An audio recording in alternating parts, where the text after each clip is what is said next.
Olá, olá! Olá, pessoas! Olá, Brasil, terra de Vera Cruz e adjacências. Bom início de semana, boa segunda-feira. Um pouquinho mais cedo o vídeo hoje. Lembrando que hoje às 19 horas no YouTube aqui da ESPN tem, da ESPN tem o Semana NFL comigo e com o Nardini, que está de volta de suas férias nababescas. E vamos juntos aí até o Super Bowl agora, direto. Semana passada a gente estava com o Ari.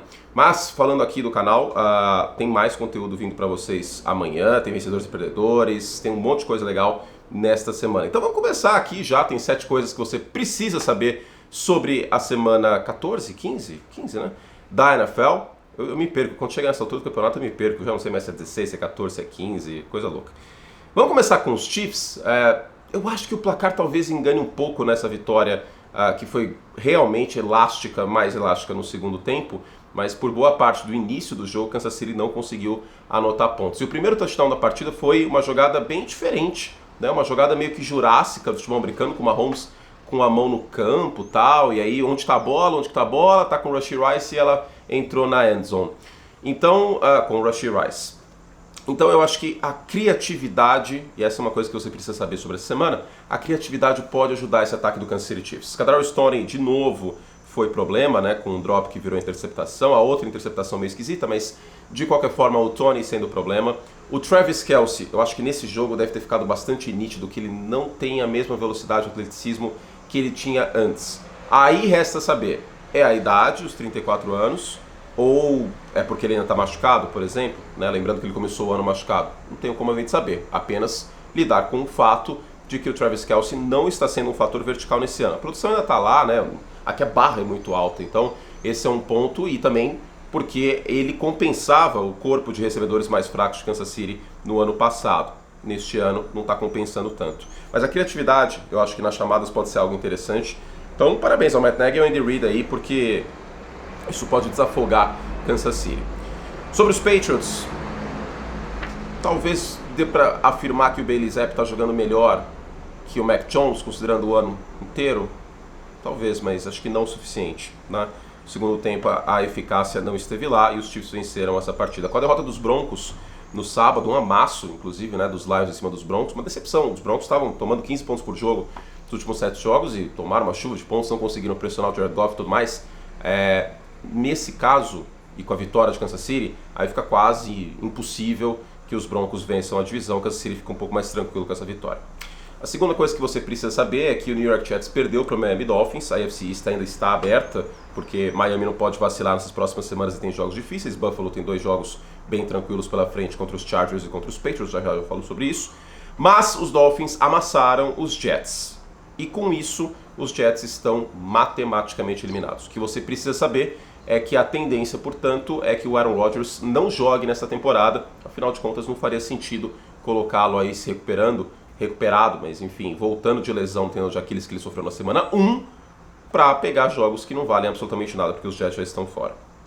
Terceira coisa que você precisa saber é que a derrota do Dallas Cowboys contra o Buffalo Bills, o fator principal foi a defesa terrestre de Dallas, que já deu suas rateadas fora de casa neste ano, por exemplo, contra Arizona, naquele jogo que os Cowboys eram favoritos por mais de 15 pontos. Veio a derrota e veio muito pelo chão com o James Cook e, sobretudo, também com a linha ofensiva dos Bills dominando esse jogo. Só que, de maneira colateral, foram 10 pontos, o primeiro touchdown veio no final do CeeDee Lamb, mas o Dak Prescott não fez um grande jogo. Foi o único culpado, etc? Não.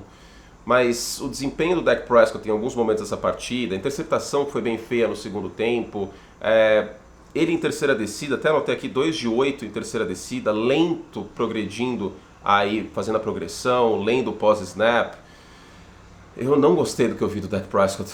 E eu digo isso com o coração partido, né? Vocês lembram que lá atrás, no início da temporada, eu mencionei que o Dak deveria ter menos interceptações este ano, e de fato ele está tendo, que o ataque dos Cowboys deve fluir mais, CeeDee Lamb era uma boa aposta, mais Tony Pollard, menos Ezekiel Elliott no todo do jogo, na goal line, na red zone, outros 500, mas no todo deveria ser uma tendência melhor.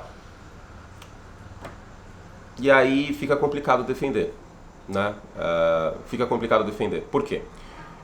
E eu vou falar mais sobre isso amanhã, no Vencedores e Perdedores. Quais foram as derrotas de Dallas fora de casa neste ano? São Francisco, Filadélfia e Buffalo. talvez os 3 maiores jogos de Dallas fora de casa. Teve sim a vitória contra a Filadélfia em casa, e aí eu volto com aquela estatística. Fora de casa, 39 pontos por jogo. Fora de casa, 23 pontos por jogo. Em casa, 23, agora um pouco menos. São 18 pontos de diferença, 21, ficou agora 21 pontos fora de casa de média. 18 pontos de diferença fora de casa para em casa. É um monstro, é uma coisa absurda o Dallas Cowboys jogando no AT&T Stadium. Só que provavelmente eles não vão jogar no AT&T Stadium numa final de conferência ou, enfim, num jogo que importe para os playoffs. E aí fica mais difícil apostar. A quarta coisa que você precisa saber é que os Bills estão muito vivos na briga pelos playoffs também por conta da divisão. Como os Dolphins perderam para os Titans, o negócio é o seguinte: Buffalo vencendo na última semana, vencendo os 3 jogos que faltam, Chargers, Patriots, é isso, né? Chargers, Patriots e os Dolphins na última semana, e Miami perdendo pelo menos um jogo dos próximos 2, aí a divisão fica no colo de Buffalo. Eu confesso que eu não imaginava que isso fosse ser possível, até porque a derrota para os Titans, que tem uma secundária frágil e tal, jogando em casa, Miami, foi uma grande surpresa. Isso deixou a situação aberta. O wild card, porém, aí ainda está bastante em aberto. Eu acho que não dá nem para cravar que os Bills vão para os playoffs, nem que eles não vão. Né? Isso vem sendo um tema que eu comentei desde agosto aqui, né? E a minha tendência, a minha perspectiva era que não fosse por várias questões. Por exemplo, eu não sou o cara que mais confia no Sean McDermott e principalmente no Ken Dorsey. O Ken Dorsey caiu no meio do ano, né? E o ataque melhorou com o Joe Brady. Também lesões na defesa, isso acabou acontecendo, o Trey Davis White e o Matt Milano. Então eu tinha um pouco de desconfiança em relação ao Buffalo Bills. Mas posso falar? Eu quero que eles vão para os playoffs. Eu me diverti absurdos comentando os 3 últimos jogos dos Bills. Assim, absurdos. Foi de um prazer imenso comentar o jogo contra os Eagles, que foi para prorrogação. Semana passada, tirando a falta, que foi esquisito pra cacete, né? Ninguém quer que o jogo seja decidido assim, mas a falta do Kader Stone, a parte, o jogo contra os Chiefs. E agora foi muito bonito, foi muito legal de ver esse futebol americano físico dos Bills dominando os Cowboys aí jogando em casa, né? Os Bills basicamente jogaram 3 jogos de playoff e venceram esses últimos... Aliás, venceram 2 e perderam 1, né? Perderam para Filadélfia. Então foi bem bonito ver esses 3 últimos jogos. E o Josh Allen pode não ter tido grandes estatísticas nessa última partida, mas ele foi um líder, né? Conseguiu aquele touchdown importante para o James Cook no início do jogo, cuidou da bola, correu com ela, converteu terceira descida. A gente viu uma diferença bem grande do Josh Allen em relação ao Dak Prescott nesse jogo. Então, eu acho que se Buffalo chegar na pós-temporada, e agora eu falo com o torcedor dos Bills, ignora essa camisa dos Jets, tá? Poderia fazer um vídeo com a camisa de Buffalo. Talvez amanhã eu faça um vídeo com a camisa de Buffalo que eu tenho. Mas vai ser muito merecido e vem sendo muito divertido comentar os Bills. Eu não sei se eu comento o jogo agora de sábado, né? Porque a gente vai ter transmissão na ESPN desses jogos de sábado. Mas, cara, que caráter, que coração que o Dak Prescott mostrou em vários momentos. E que coração e que caráter o Josh Allen mostrou especificamente nessa partida. E sobre o Dak, sobre essa questão de coração, eu acordei chateado pelo Dak Prescott. Eu queria fazer uma breve menção aqui no aspecto humano do esporte. Sei que o torcedor dos Cowboys deve estar pé da vida com ele e tal, não quer ouvir isso. O Dak Prescott é uma das pessoas, um dos seres humanos mais benquistos dos Cowboys e muitas vezes da NFL. Ele tem uma história de vida muito dura, muito difícil, perdeu a mãe e tal, uma situação com o irmão também, enfim, bem desagradável. Já foi eleito Homem do Ano pelas atividades dele extracurriculares, vamos dizer assim, na comunidade. E me corta o coração ver que ele não consegue saltar, né, ultrapassar alguns senões, e esse fora de casa contra os Bills foi um deles. Agora, por outro lado, estou muito feliz de ver que o Josh Allen, mais uma vez, mesmo que não seja com números, mas ele mostrou mais uma vez que é um quarterback de elite. Isso sustenta o Buffalo Bills nessa chance de pós-temporada. Sobre a AFC, que eu falei que eu ia falar mais tarde no vídeo, agora eu vou falar, vale lembrar, essa questão do wild card. Eu acho, talvez, que fique mais plausível o Buffalo ir para os playoffs vencendo a divisão, por aquilo que pareça, do que o wild card. Por quê? Cincinnati venceu, Jacksonville perdeu. O que tem a ver isso? O confronto direto. Se Buffalo tiver a mesma campanha dos Bengals e dos Jaguars, se os Jaguars não ganharem a divisão, daqui a pouco eu falo sobre isso também, aí o desempate vai para esses dois times, porque eles venceram Buffalo mais cedo na temporada, tá? E também Houston venceu no finalzinho, isso é importante para Houston e não é tão bom para os Bills pensando em wild card. Os Browns venceram também no final, isso é importante para os Browns, não é tão bom contra os Bills. Então a chance de playoff de Buffalo, ela tem 2 caminhos agora. Antes era um caminho bastante difícil, agora um caminho médio e outro caminho médio, vamos dizer assim. Vamos ver o que vai acontecer, vai ser interessante esse final aí. Vamos ver se o Josh Allen dá a volta por cima. A lá Aaron Rodgers que a gente já viu. Isso vai ser bem especial se acontecer. Bom, a quinta coisa que você precisa saber é hashtag lá maravilhoso. Cara, o Lamar Jackson ontem tava uma coisa simplesmente magnífica. Foi lindo ver o Lamar Jackson jogar ontem. 98 jardas. E que tal aquele passe pro Isaiah Likely? Cara, aquele passe pro Likely.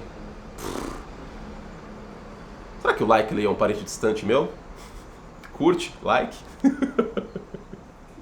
Que passe, cara. Que jogo do Lamar Jackson. Nossa. Assim, talvez algumas jogadas mais sorte que juízo no jogo aéreo. Ok. Né? Agora, fato é que mesmo sem o Mark Andrews, o Lamar Jackson ontem, 6 de 7 para tight ends. O Likely teve uma boa partida. E do outro lado, frise-se que o Trevor Lawrence não está saudável. Mas essa temporada eu esperava um pouquinho mais do Trevor Lawrence. E Jacksonville se complica um pouco na divisão. E essa é a próxima coisa que você precisa saber. Esse barulho aqui é o gato arranhando o sofá. Isso, destrói o sofá inteiro. Pode destruir. Os Jaguars estão numa situação mais delicada. Depois de vencer os Texans, ficar 8-3, a divisão caminhava para Jacksonville, como era a tendência antes da temporada, pelo elenco e tudo mais. Neste momento a gente tem 8-6 Jaguars, 8-6 Texans, 8-6 Colts, os Titans matematicamente eliminados. Pela chance de playoff do New York Times, 60% de chance para os Jaguars, até por conta do calendário. Eles pegam os Bucks semana que vem. 20% para os Texans, 20% para os Colts. Vale lembrar que o CJ Stroud ainda está no protocolo de concussão. Vamos ver se ele é liberado para a semana que vem. Partida importante para Houston. Agora, o Trevor Lawrence também pode ser que tenha essa questão, né? Então, fato é que a AFC Sul está aberta. Que loucura. A AFC Sul está aberta. Era talvez a divisão mais plausível da gente cravar um campeão antes da temporada começar. E o Jacksonville Jaguars, na minha visão, poderia até ter brigado pela folga neste ano com o calendário que tinha. Agora, Houston foi uma grata surpresa com o DeMeco Ryans e os Colts com o Shane Steichen. Eu acho que esses dois têm que ser muito bem considerados para o técnico de prêmio do ano. Fantástico trabalho. E os Texans venceram esse último jogo com Case Keenum de quarterback, mesmo tendo pick six, anularam o Derrick Henry. Vou falar sobre isso amanhã. E os Colts vencendo no sábado. Claro que Mitchell Trubisky deu a sua ajuda, né, Trutru? Mas de qualquer forma, os Colts têm muito merecimento porque perderam seu quarterback calouro, seu grande investimento no início da temporada, e mesmo assim estão vivos não só pelos playoffs, pela divisão.